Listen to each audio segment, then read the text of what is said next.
Dans le cadre des travaux de renaturation, un des objectifs principaux était donc de redonner place à la nature, recréer des habitats naturels, mais également redonner place à un circuit naturel de l'eau. Donc on s'est aperçu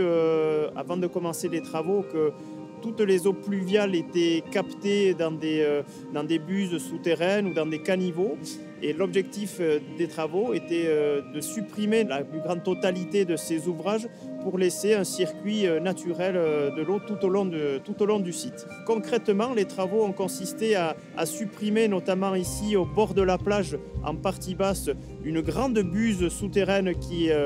captait toutes ces eaux de pluie pour pouvoir laisser finalement le ruisseau se jeter sur la plage comme il le faisait autrefois avant que le site soit aménagé. Les conséquences directes, c'est donc que le ruisseau fait sa trace, crée son lit, donc par derrière va créer des berges qui évoluent progressivement au fil des mois, au fil des années, et qui aujourd'hui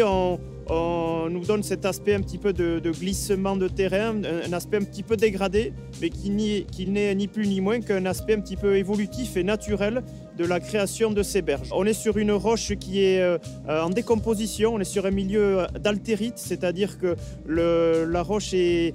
représentée sous la forme de petits gravillons de sable grossier qui sont très facilement emportés par le ruisseau, et ce qui occasionne des glissements de terrain. Donc nous travaillons aujourd'hui avec des spécialistes géologues et des spécialistes de l'environnement et de la police de l'eau au service de l'État, qui nous ont rassurés sur le fait que ce phénomène est provisoire. Il va progressivement trouver un état d'équilibre, et c'est qui va permettre